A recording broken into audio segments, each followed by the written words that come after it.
arrancamos con los aspectos generales de la anticoncepción. ¿Qué cosa hay que hablar de los aspectos generales de la anticoncepción? Entonces, lo primero que deben saber es que los anticonceptivos están enmarcados dentro de los derechos sexuales y reproductivos, que son derechos fundamentales, ¿ya? Entonces, acá sí me pongo un poco político, ¿ya? Denme solamente unos minutos para tratar de ponerles a ustedes en contexto sobre esto, ¿ya?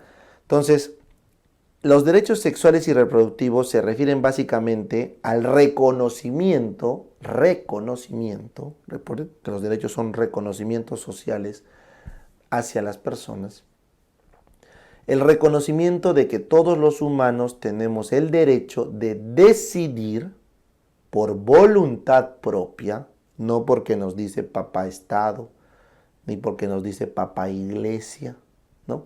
Tenemos la voluntad de decidir cuántos hijos vamos a tener y cuál es el intervalo de hijos o espacio entre hijos que vamos a tener, ¿ya? Es tu derecho. Entonces, por eso siempre les digo en son de broma, cuando tú vas, sobre todo las chicas, ¿no? Vas a tu reunión y están todas las señoras ahí, tus tías, tus abuelas, tus tías abuelas. Te apareces feliz y te premian, ay hijita, médico, ya es médico, mi hijita, qué lindo, qué orgullo para la familia. Entonces, la mitad de tu almuerzo te felicitan porque eres médico. Pero luego la mitad del almuerzo viene la tía veneno y te dice, y mamita, ¿para cuándo? ¿Para cuándo el bebé? ¿No? Entonces ya la tía te tira la punza. Bueno, al menos a los que son de una generación, los mayores de 25 años puede que me entiendan. A los menores de 25 no. Entonces ahí siempre la tía punza y como que te queda ahí y dices, tía, es que mira, que no, y como que te palteas. Entonces ahí les digo, recuérdenle a su tía que es su derecho decidir cuándo se van a reproducir y con qué espacio y con cuántos hijos. Esa pregunta que te hace tu tía, ¿y para cuándo el hijo? Es tan igual de absurda como que alguien te pregunte, oye, ¿por qué tienes nombre? ¿No? ¿Por qué tienes nombre? O sea, ¿quién te ha dado el derecho de tener nombre? Porque tengo que llamarme algo, pues, ¿no? Igual, que te pregunten cuándo vas a tener hijos, es así de absurdo. Voy a tener hijos cuando me dé la gana, o sea, no se debería preguntar. Pero este es un tema, pues, histórico y todo, y estos derechos sexuales se han ido ganando con el paso del tiempo, ¿ya? Ahora, obviamente, este derecho sexual reproductivo va a avanzar un poco más y se llega al problema del aborto, ¿no? Porque dentro de la anticoncepción existen técnicas, por ejemplo, los anticonceptivos orales de emergencia, los dispositivos intrauterinos de alta carga, que se ha creído un tiempo que interrumpían la implantación, lo cual ya está demostrado que no, y por eso no se querían dar. Ahora ya se dan, pero a veces lo quitan, pero a veces lo dan, y está en una pelea política por si dar o no dar anticonceptivos de emergencia, que es abortivo, que no es abortivo, no es abortivo, ¿ya? Por eso la mayoría de países, incluso los conservadores como el nuestro, lo dan, ¿ya? Pero ahí ya viene otro tema, ya vas colisionando con el concepto de aborto voluntario, se llama interrupción voluntaria del embarazo, ¿no? Entonces ahí sí ya estamos en un momento en el que ni siquiera países grandes como Estados Unidos están claros respecto a ese punto, ¿ya? O sea, hace poco la Corte Superior de Estados Unidos, la Corte Suprema de Estados Unidos ha tirado para atrás un derecho de aborto federal. Ya acá también siempre les quiero explicar, porque mucha gente no sabe, la Corte Suprema ha retirado el derecho federal de aborto, o sea, de que tú puedes ir a abortar en cualquier lugar de Estados Unidos. No ha revocado el derecho de cada estado, estatal. O sea, tú te vas a California y abortas tranquila, no pasa nada, te hacen fiesta todavía. Pero te vas de repente a Utah o a Florida o a un estado más conservador y te puedes ir presa. Entonces es un tema de los estados. Lo que la Corte Suprema ha hecho ha sido, le ha quitado la potestad federal a que te obliguen en cualquier estado a proveer servicios gratuitos de aborto. Entonces ahí ya tocamos una vena, pues, ¿no? Ya es un tema difícil, el tema del aborto, ¿no? Es un tema muy personal para las chicas, lo entiendo perfectamente, pero es un tema también muy importante, los derechos humanos, porque es otra persona. es otra vida. No, que es parte mía. Sí, pues, pero algún día va a ser independiente. Entonces la vida es un continuo, ¿no? Para tal caso también los niños serían propiedad de sus padres o de sus cuidadores, pues, ¿no? ¿Cuál es el límite? No, mi placenta, si mi placenta no vive. Sí, yo sé, pero ya hay estudios donde se puede al cigoto, han hecho estudios con embriones de rata, que los han sacado de la placenta de un mamífero, le han puesto una placenta artificial y han nacido, han vivido. O sea, si tú me dices que un humano puede vivir sin tu placenta, entonces es solamente cuestión de tiempo que la ciencia le dé una placenta alternativa para cuidar esa vida. Y entramos en un trompo, que no quiero ahorita comentarlo, les pido disculpas, 5 minutos de política, porque todavía esta es una decisión que como humanos no hemos llegado a comprender, ¿no? Así como alguna vez lo fue la esclavitud, alguna vez lo fueron los derechos de voto, alguna vez lo fueron sabe Dios qué cosas, ahora aparentemente estamos entrampados en el tema del aborto, en el tema de estos derechos reproductivos hasta ese límite. Entonces, ¿por qué me he tomado estos minutos para hablar eso? Porque debido a que los anticonceptivos están en estos derechos sexuales y reproductivos, tienen un presupuesto fuerte por parte del Ministerio de Economía y Finanzas, del MEF, que es un presupuesto por objetivos. Entonces, los estados están obligados indirectamente por los organismos supranacionales, como la OMS, a inducir a su población a tener control natal. Esa es una política supranacional que viene de la OMS para controlar el sobrecrecimiento, entre comillas, poblacional. Pero ya les he demostrado ahora que en los países donde se aplicó correctamente esto, ya está habiendo una desaparición de su población. Dícese Japón, Europa occidental. Entonces, probablemente en algún momento vamos a ver un cambio de estas políticas hacia algo más flexible. Entonces, acá tengo que también tocar otro tema político muy sensible, que son las esterilizaciones forzadas, que ocurrió lamentablemente en nuestro país hace muchos años. Entonces, lo que probablemente ocurrió, siendo objetivos en el tema, es que los estímulos gubernamentales para promover la esterilización fueron muy fuertes, de tal forma que muchos profesionales de la salud, entre médicos y no médicos, de forma no ética o hasta ilegal, produjeron o realizaron esterilizaciones.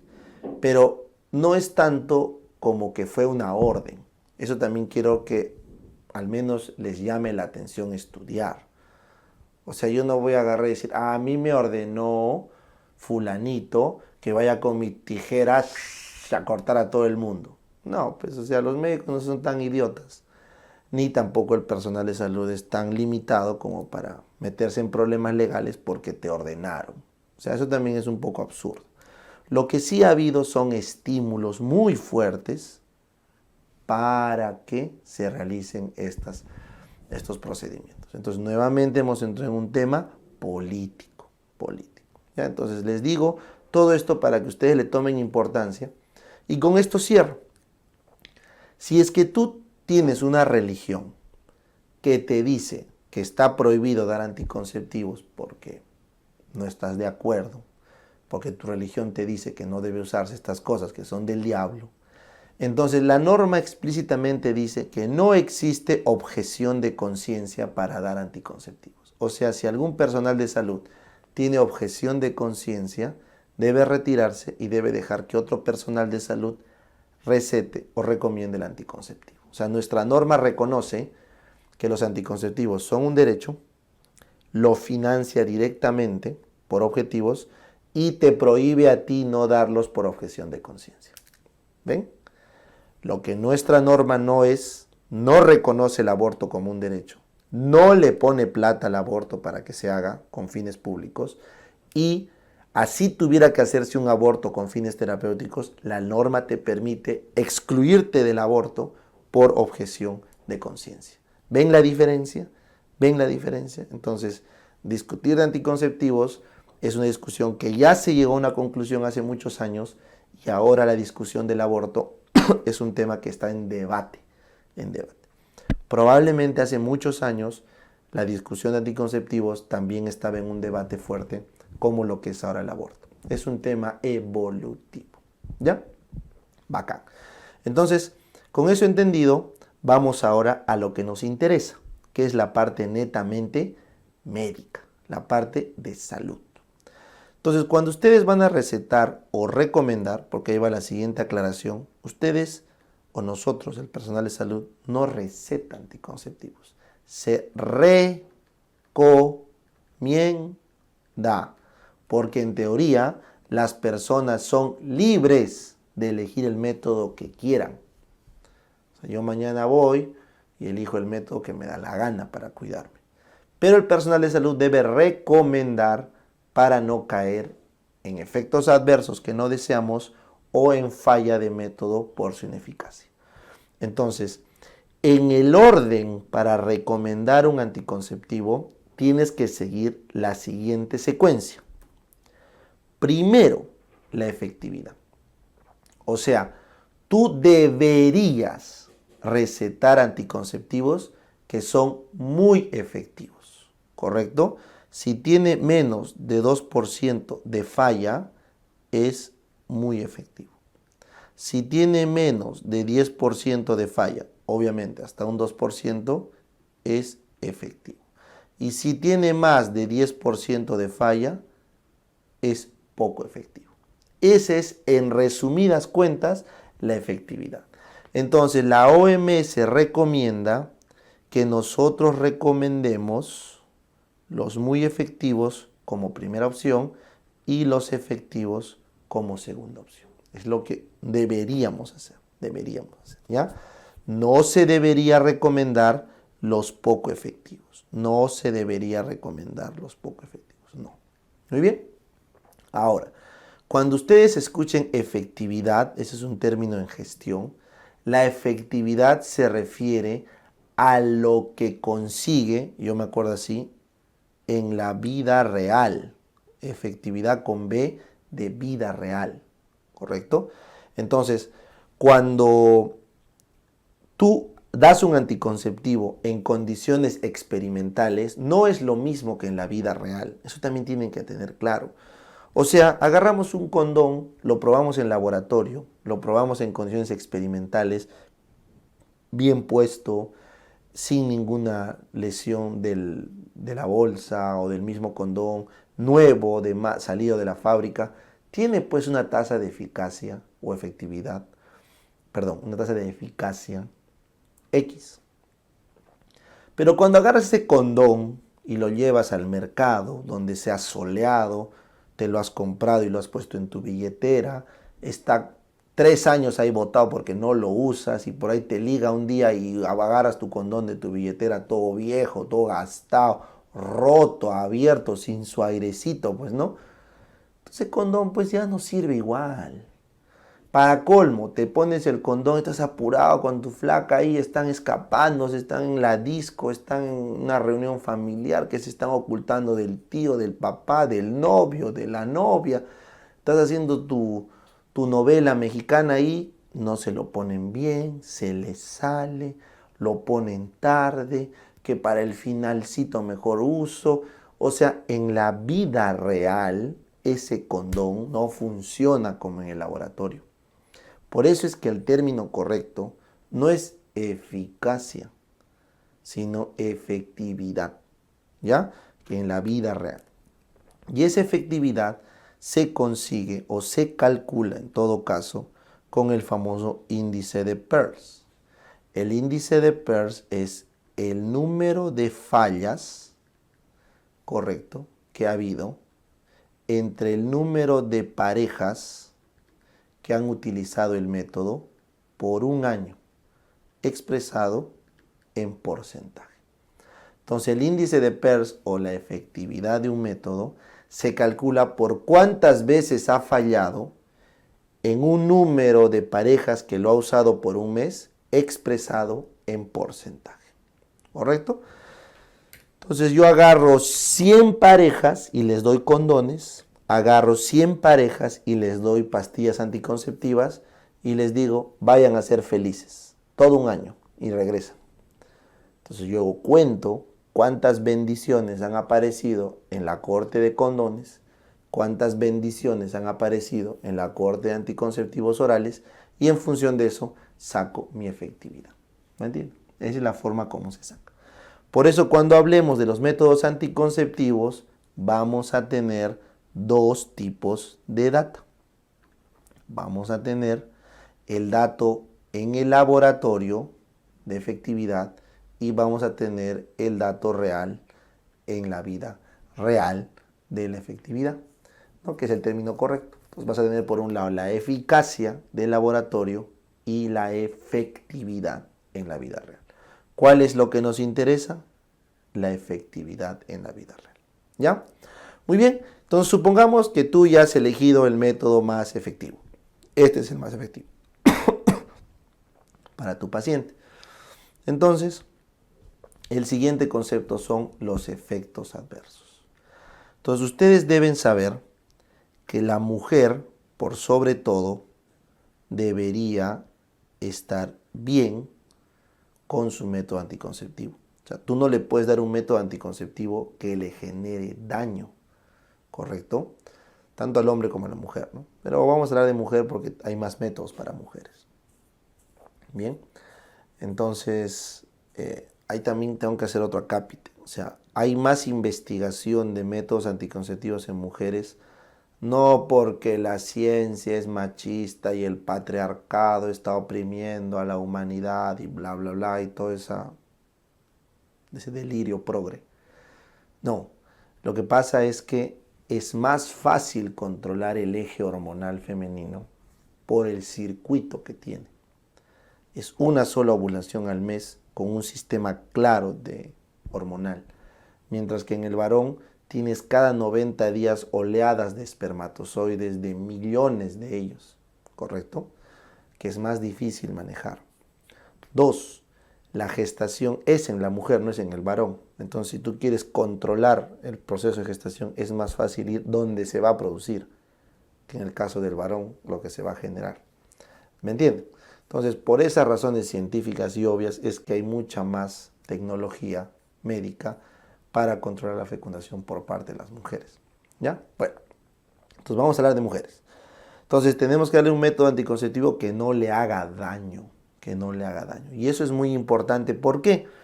Porque si a una mujer tú le vas a dar métodos anticonceptivos hormonales, ya le vas a hacer daño, porque le estás dando hormonas. Si le vas a poner un dispositivo intrauterino, ya le vas a hacer daño, porque le estás poniendo un objeto externo. Entonces, inevitablemente, los mejores anticonceptivos que tenemos van a traer efectos adversos, que tú tienes que saber manejarlo, ¿ya? Entonces, la gran mayoría de chicas, cuando les preguntas por qué no se cuidan, te dicen, ay, no, es que me cae mal. Ay, no, es que me hace daño. Ay, es que no quiero quedarme así. Entonces, justamente, la misión del personal de salud es bloquear esta barrera y evitar los efectos adversos para que las mujeres no lleguen a esa conclusión. ¿Y por qué crees que tanta mujer no quiere usar método anticonceptivo? Porque nadie le recomienda, porque van por su cuenta, compran lo que encuentran en la farmacia o les pone un personal, su té, lo que fuera, y no les explica los efectos adversos y al final se desmotivan de continuar. Y le cuentan a su amiga, y a su otra amiga, y a su otra amiga, y al final nadie quiere usar. ¿Ya? Bien. Doc, supongamos que ya no hay efectos adversos, me aseguré que no le caiga mal, le escogí el mejor método, ¿qué sigue? Bueno, pues lo siguiente es los beneficios. O sea, cuando una persona va a recibir un anticonceptivo, lo ideal sería que ese anticonceptivo le haga inclusive bien a otros problemas que tiene. Y justamente ahí es donde entran los hormonales. Las hormonas, así como hacen daño, entre comillas, también pueden hacer un bien, entre comillas. Así que tú tienes que saber identificar los beneficios que le va a traer cierto método a esa pareja, a esa mujer. Y en función de esos beneficios lo debes recomendar. ¿Correcto? Ya. Bien. Doctor, ya encontré los beneficios, ya es lo mejor, lo que le conviene y le va a hacer bien. Entonces, ¿qué es lo que sigue? Riesgo fetal. Hay que ponerse a pensar en qué falla. ¿Qué falla? ¿Qué pasa si falla el método? Porque puede fallar, ¿no? Entonces, si falla el método, vas a salir embarazada. Ese método va a hacerle daño a tu feto, va a hacerle daño a tu hijo. Entonces, hay que evaluar el riesgo fetal. Por ejemplo, un DIU te puede causar aborto. El estrógeno es teratogénico. Entonces, hay que saber eso. Hay que saber cuál es el riesgo fetal que acarrea el uso de tu anticonceptivo. Y finalmente, si es que ya te libraste del tema y ya sabes que no hay riesgo fetal alguno, lo que sigue es la elegibilidad. ¿Qué quiere decir la elegibilidad? Es lo que a la mujer le conviene. Le conviene desde un punto de vista práctico, desde un punto de vista económico, etc. Si bien es cierto los anticonceptivos son gratuitos, no siempre están disponibles. Y hay una infinidad de productos en el mercado que no están en el petitorio nacional. Entonces, así sean gratuitos, porque están pagados con los impuestos de todos, no siempre están disponibles. Entonces depende mucho de la elegibilidad que tenga la paciente, lo que quiera usar para el medio en el que está, para los recursos que tiene. ¿Ya? Entonces esa es la pirámide invertida que yo siempre les pido que se lo metan a la cabeza para que entiendan cómo se diagnostica, cómo se recomienda un método anticonceptivo. Y en forma resumida, la OMS nos dice que el personal de salud deberíamos recomendar los anticonceptivos de categoría 1 y 2. ¿Qué significa? Categoría 1 significa que es un anticonceptivo que siempre se puede usar. No hay absolutamente ninguna contraindicación para la paciente y se puede usar. Categoría 2 es aquel que se puede usar, ¿correcto? No siempre, ¿ya? O sea, puede haber algún momento en el que se tenga que reevaluar su uso, pero igual debe darse. Nosotros no deberíamos recomendar el tipo 3 y el tipo 4. El tipo 3 es un anticonceptivo que se puede dar solamente si no habría otras opciones disponibles. Es como que ya, pues, ¿qué me queda? Y el tipo 4 es algo que no se debería usar en ningún momento. No se debería usar en ningún momento. Este es bueno, ya, pues, ¿qué me queda? Entonces te voy a poner un ejemplo. Si la persona no es alérgica al látex, entonces el condón corresponde a una categoría 1. Úsese siempre, sin miedo. Pero si la persona es alérgica a algún policarbonato o alguna cosa, no al látex, pero alguna otra cosa similar al látex, entonces yo le pondría categoría 2, porque ya se puede usar, no hay problema, pero ya tienes ahí una observación. Si la persona quiere un método seguro, no le voy a dar condón, le voy a dar pastillas.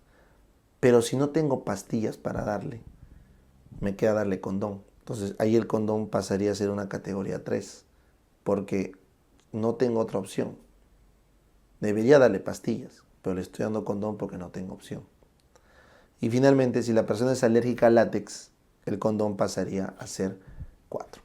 Entonces, si te das cuenta, la recomendación del condón ha cambiado según el paciente. Otra vez, soy una paciente, soy una pareja, que tenemos relaciones, y supongamos, vamos a poner para que sea más claro, es una relación abierta, promiscua, no es una pareja estable. Entonces hay que cuidar de ITS. El condón pasaría a ser categoría 1, porque es para cuidar las ITS, ¿no es cierto? En ese caso, se usa siempre que no sea alérgico al látex. Pasaría a ser categoría 2 si es que tuviera algún pequeño riesgo de que en algún momento pueda ser alergia. Pasaría a categoría 3 si es que la paciente lo que busca es seguridad, y eso lo dan las hormonas, pero no tengo hormonas en mi posta porque no llegó y solo me queda darle condón. Y si fuera alérgica al látex, sería 4. Entonces, así, para cada anticonceptivo tenemos categorías. Por ejemplo, una mujer joven sin riesgo cardiovascular, anticonceptivos orales, 1. Una mujer joven con un riesgo cardiovascular, 2. Una mujer joven con más de 2 riesgos cardiovasculares o mayor a 35 años con un factor de riesgo, 3. Una mujer con infarto de miocardio, 4 para anticonceptivos orales. ¿Ven? O sea, cada tipo de mujer, según sus comorbilidades, genera un tipo de categoría para lo que le vas a dar. ¿Ya? Por eso es complejo. porque cada anticonceptivo tiene categorías del 1 al 4 en función de cada tipo de perfil de paciente. Entonces, ¿cómo les voy a explicar? Pues cada uno. Voy a hacer el camino inverso. Lo que voy a hacer es, les voy a explicar qué cosa causa cada fármaco, o sea, cada anticonceptivo, y por ende en quienes no podrías usarlo o podrías usarlo con cautela. ¿Ya? Entonces, eso es en lo que consiste nuestro desarrollo de la clase.